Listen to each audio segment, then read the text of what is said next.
You're watching the Eternal Tournament Series.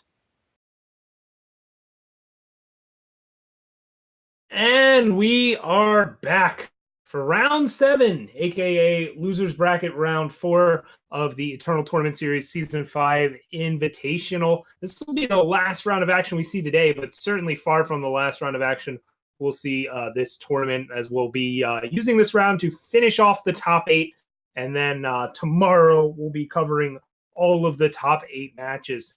So let's get into it here, Mark. We've got SMJ on Burn Queen versus Swan on big Prax.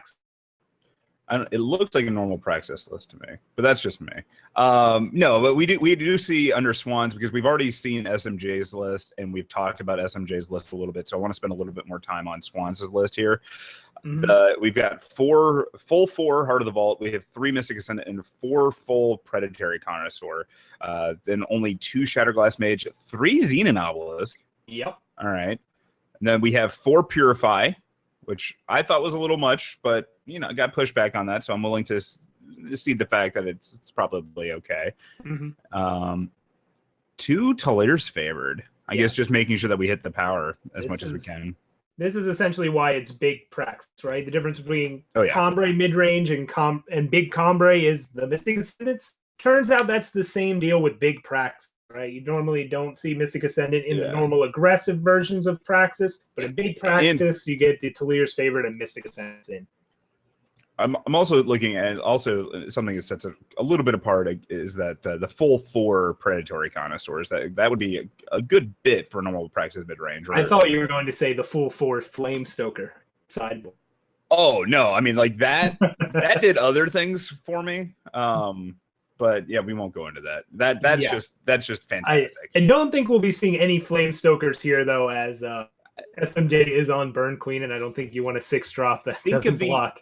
Think of the overwhelm damage, okay? I'll think about it, and then I'll think about how they're dead when they cast a 6-cost spell and die because of it. So, anyways, on the other end, we've got SMJ on Burn Queen. So 4 Grenadin Drone, 4 Oni Ronin, 4 Pyro Knight, 12 1-drops there. Mm-hmm. Backed up with nice, almost mid-rangey threats, right? Argentport Instigator, Champion of Chaos, and Pending Doom. But the Bandit Queen really ties the deck together, pushes through damage, as we've seen in earlier rounds. SMJ sneaking by against the Combre earlier. We saw that on coverage, and now we'll see how it handles a different flavor of time. And the Varus Favor actually not too bad in this matchup. It hits all the Acolytes, hits all the Scribes, and hits all the Dawnwalkers. Varus Favor is never bad in any matchup because it's the best card in the game. I'll plant my flag on that claim. I think that's a fair, I feel like not a lot of people would. It's kind of insane that it's not insane to say that, right? Yeah. It's like, no, there's kind of a point there. This card's really good. But anyway, we're going to give the players the go-ahead. We're going to take a look at these hands, and as they make some mulligan decisions here, SMJ does have the play. Doesn't have a turn 1 play, but has really good power, a good 2-drop, a good 3-drop, a good 4-drop. But Swan's got to be happy to see a double torch. Yeah, that seems difficult. So, I mean, Instigator is going to be coming down on turn 2, but I have to imagine that's instantly going to eat a torch. Yeah. Given that, Yeah, Swan wants to get this depleted power out of hand. Already has a Mystic Ascendant and a Obliterate in hand. Realizing I don't want to have this clunky, always depleted power. All right, so now with the time sigil drawn, it makes it a little less awkward to play that Diplo Seal, or whether or not you really want to play the Diplo Seal. Right. Because of that 3rd time source that you use. But now that you know it, it's a question of, do you want to get this depleted banner out of hand and not have an influence from Diplo Seal, but then you lose it on your 3rd fire influence? And we see Swan decides to not. What is he running that requires 3 fire? Just Heart of the Vault. Sure, but I guess that's so many times away. But I think it's worth doing here. And plus you might want to just double torch on this ways and see that as a Champion of Chaos comes out. It's not like there's some big downside. Yeah. This way it cleanly answers both threats that SMJ has been able to play. And still sitting. Yeah, there we go. Yep, so again, going to hold off on playing this Praxis banner, but now it might actually be undepleted. In the meantime, that'll pass over to S. SMJ though, threat after threat after threat. Yeah. And we're seeing kind of the mid-range part of Burn Queen here, right? We talk about the Grenin drones and the Oni Ronins, but it's got 4 Champions of Chaos, and here it's a 5-3. It's got 4 Impending Dooms, which Impending Dooms is not going to come down here. It looks like Assembly Line is instead because Vera's Favor cleans up this 2-1. Now we're going to... I have to imagine we'll see an Obliterate come down to take out that Champion of Chaos. Yeah. But it's still... That doesn't feel amazing. I mean, I guess they will be able to draw 2 cards on turn 7 thanks to their 2 Mystic Ascendants and the power that they have in hand. Yeah. But yeah. The one thing we kind of glossed over was that SMJ did choose to play an Impending Doom over or chose to play Champion of Chaos over Impending Doom a few turns back when they had the power to do Impending Doom, and I think the reason was respect for Sandstorm. Ooh, I don't know if I understand why Swan played out the Mystic Ascendant. I don't know. I go for I want the greedier play. Like, I'm already that far behind. Like, I need something big to catch me up. No, Mystic Ascendant is the greedier play. Like, you need to play it out there so you draw a card the next turn and find more shots at it. But you draw 2 cards, right? And then you're left with 2 but you're dead because of Impending. Well, you weren't fully dead, but you're no. I think you trot out the 4/4. All right. If you play a 2-1, you're just like so dead. You're just like, all right. Well, I didn't. Well, yeah. I don't know. That is that game. Burn Queen burned, but didn't queen, but still burned. And we'll see what SMJ brings in, and also what Swan has to deal with it. This is where we're going to see madness. The other against Combre, madness is a little risky against Protect. Not so against Prax. They're big dumb cards. You're going to be able to take them whenever you want. Oh man, I'm looking at Swan's screen. I'm seeing that Shepherd's Horn. Too bad that can't be sighted in with those Flame Stokers. Just saying. Just saying. You're saying it. I don't know if anybody's here. Oh.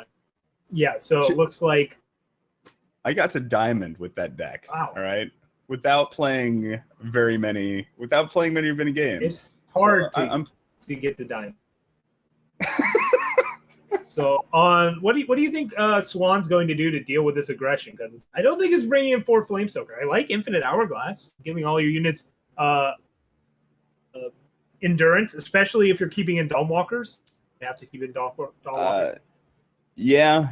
That way, at least you can stay on the aggressive while still having a defensive state. I was looking at Xenon Initiation, maybe. Yeah. I mean, like not over Scorpion.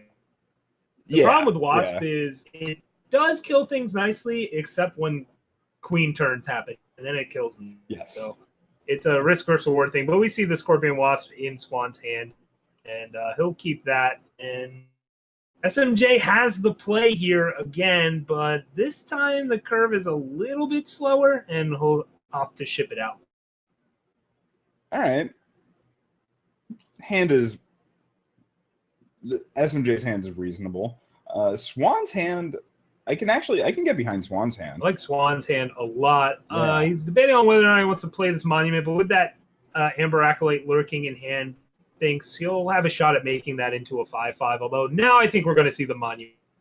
Although now you need the time from Diplo Seal, unless you want to get time with your 2/1. Yeah. We might just see a depleted monument on 5. Now Swan's plan, unless he Combust for SMJ. Yep, Combust is a nice thing to have here. It kills anything, and when you bring in Madness, you can Madness their Dawnwalker and keep it yourself with Combust, which is a fun interaction.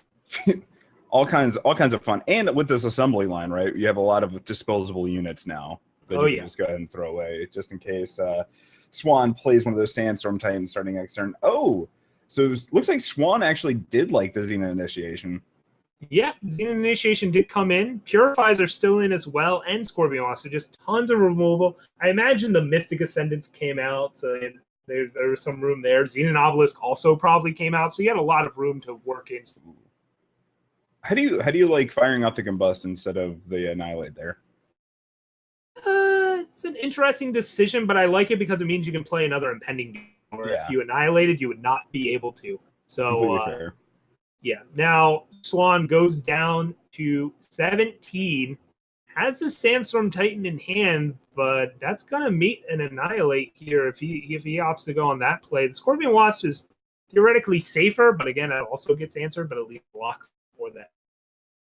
So that's what Swan's got to think about. Looks like Scorpion Wasp at least eats one of the Impending Dooms. Yeah, if you go down to 11 there though, and then you're like, we know SMJ has that Obliterate in hand. The other thing to note here is Swan knows their next draw step. We've seen the Heart of the Vault on top of the deck. He's not drawing power next turn. He's drawing a 6-drop that he can't pass. So that's going to factor into the decision here as well, where if you go Sandstorm Titan this turn and it somehow survives, you can then Zenith Initiation plus Scorpion Wasp. Where if you just Scorpion Wasp here, your follow-up is still just one spelling. So Titan's the high upside play, but if you don't live to see that upside, that's the risk baked in and baiting. Well, and I guess like if you are trying to play around removal, Scorpion Wasp still has the potential of baiting out that Annihilate, right? Yeah.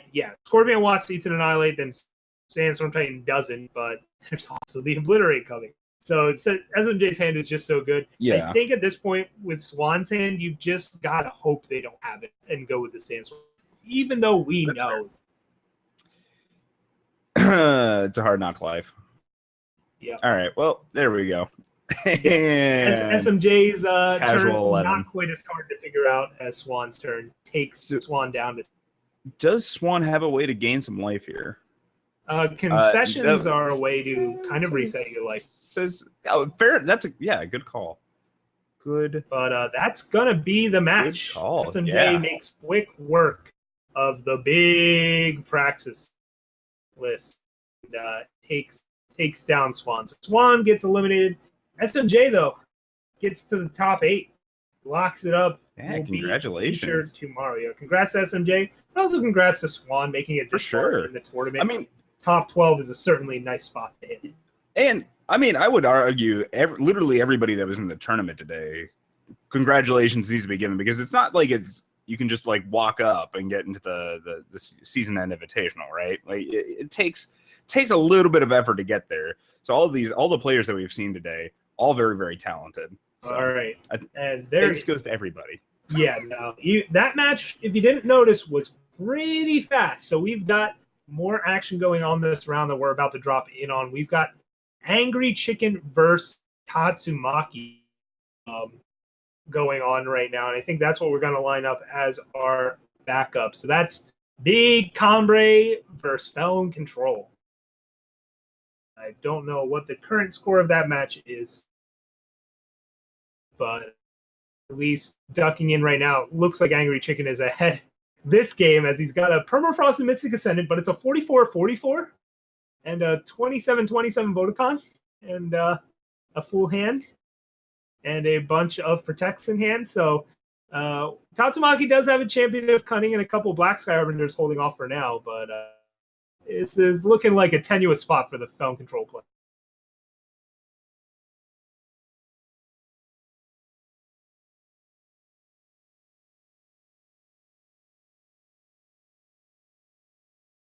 All right, I'm just checking to see when we're going to resume play, lining up all of the coverage so that nobody's in the dark here.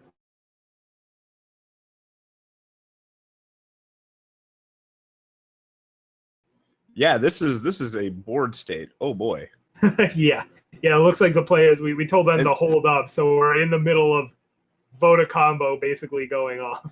And it actually looks like we're battling at like Argenport right now. We've got like the two like thrones, so it's kind of looking like some buildings and whatnot, and then the Icarius, so the grounds are all broken. I don't know. I'm liking how the play area is situated right now. Angry Chicken uses a Protect to pop the Aegis on a Champion of Cunning, then uses Seek Power to go back off to comboing with Vodacon, Mystic Ascendant, Martial Ironthorn, and then we'll see a Martial Ironthorn activation to end the game. Again, I don't know what the current match score is. I don't know if this is going to be tying it up or if this was game 1. Oh, it can't be game 1 because Vodacom. Yeah. At least game 2. So, yeah, Ooh. Tatsumaki scoops it up. We'll see where we're at. Was that the match, or are we getting a game? Waiting to get word from the players. We are getting a game 3. Okay, so Angry Chicken ties that one up 1-1, and we'll move to game 3. Normally, Big Cambre in this matchup, I would say, is favored post board. They get to bring in the Voda combo package that we just saw going off there. And actually, this version of Cambre already had the 4 protects main deck, so that part of the matchup's not getting improved, but does get to bring in more stand-togethers, which is another thorn in Feld's side. Right. Yeah. So I'm looking. So I missed Tatsumaki playing a little earlier. So I'm looking to see. Do you remember anything exciting about the list? It's Found Control, 4 Veras, 4 Champion of Cunnings. Nothing too crazy or too out there, I would say. But it's just a good deck. We saw Tatsumaki in round 1, lost round 1, and it's been going 2-0, 2-0, 2-0 through the losers bracket since then, holding on, trying to stay alive.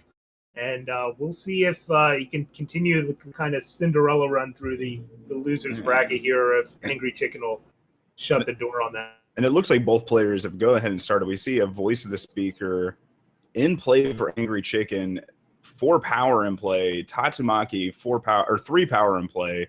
We're going to see an attack in. Tatsumaki falling down to 24. Tatsumaki draws, and I don't believe I don't have his hand up right now. Yeah, we should have the hand up now, at least for coverage. We've got it. So Tatsumaki's got a Rain of Frogs in hand and a Steward of the Past, a Bear's Favor, and a Black Sky Harbinger. So some decent stuff. We see the Steward of the Past come out here. Rain of Frogs is a nice card to snipe one of these Mystic Ascendants or Vodacons before they start doing damage. The problem is can protect against that too. It's such a powerful and flexible spell. It looks like Tatsumaki holding off on doing anything like that, instead drawing cards with the Elders. Yeah. I have to imagine we're going to see a Martial Ironthorn into Time Sigil here, right? I think that's a reasonable prediction. Wow. Angry Chicken using Protect. Interesting. Yeah. Once that Echo Power. Once to keep the combo alive. So, yeah. It's a bold move by Angry Chicken. Yeah, because like that also tells Tatsumaki, I need to get into that hand right now. I feel like that's a strong tell. Yeah, here comes the Rain of Frogs. And will it take Vodacon? Will it take Mystic Ascendant? I think you take the Ascendants because you hit at least two of them here. Yeah. While Vodacon is a powerful card, it doesn't quite have the immediate card draw impact. And the turn. Yeah, and Vodacon is going to be stonewalled by that Steward of the Past, at least for the time being. Right, but again, it's still guaranteeing them gas. But yeah, I think the big tiebreaker here is you get 2 frogs out of the deal instead of just 1, dealing with 2 missing sets. Ooh. And Valkyrie Enforcer for Angry Chicken, not doing a whole lot here. I think you just go with the Voda combo. Yeah. However, that's going to allow Vodacon to swing next turn, right? Well, if Steward of the Past is... Oh, yeah, with Valkyrie Enforcer. Yeah, I see what you're saying. Exactly. Yeah. Or potentially just Martial Ironthorn will go off, depending on how many sigils they find off Vodacon. True. But we'll see if Angry Chicken opts for that line. Valkyrie Enforcer is a really valuable card, so using it on just a Steward of the Past is a high cost, but it doesn't mean you get to hit with Martial Ironthorn here, and maybe that's what Angry Chicken... Well, I still like playing the Vodacon this turn. Sure. It becomes a 9/9. And then next turn, you get to see what you need to be doing. So we'll see. No, Angry Chicken goes with the Valkyrie Enforcer and instead goes with the get aggressive with Martial Ironthorn plan. Instead, holding on the Vodacon, hoping to find something like a Seek Power to try and go off with it immediately. So this will get passed back to Tatsumaki. We know he's already got a Black Sky Harbinger and a Vera in hand. We'll see if he finds it. Yeah, with the power to cast the Vara, so that'll be pretty interesting. I do want to see this because what else? Find the Way also allows them to go pretty crazy, but none of that happening just yet. Tatsumaki, only finds another Vara's favor, so not ideal. And Angry Chicken finds another Valkyrie Enforcer, which is a nice card to have. Clears out the sky.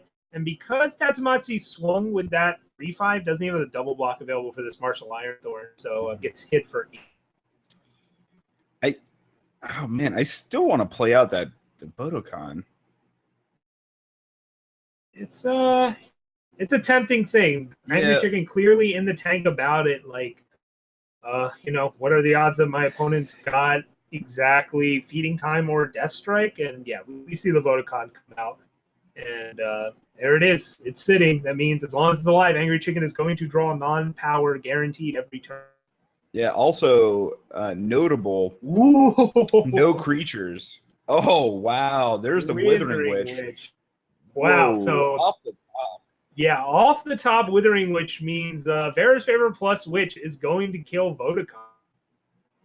That's what we're going to see here. It also makes this Vara a lot better. Ooh, I love this attack from Tatsumaki. Seeing maybe Angry Chicken makes a mistake here and blocks with Vodacon, but that's not the case. So we'll just have to use Vera's Favor to finish it off.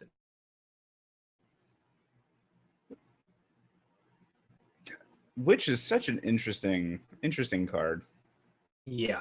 Now, that does deal with the Vodacon, which is good because Echoed Combre better meant Angry Chicken would have been able to ultimate Iron Thorn there and do some nasty things, but instead keeps ticking up. But the damage is done.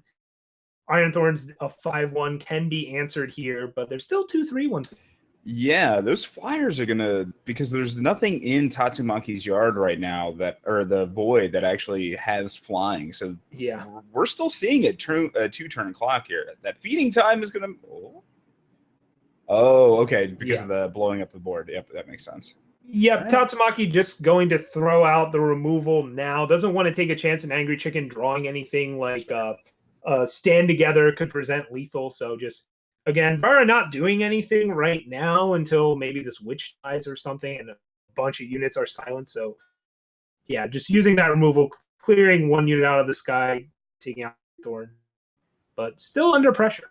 Yeah, and that 1 life being gained by that Vara's Favor is actually huge because it adds an entire turn to Tatsumaki's clock, assuming that we don't see an A space by Angry Chicken at some point. Yeah.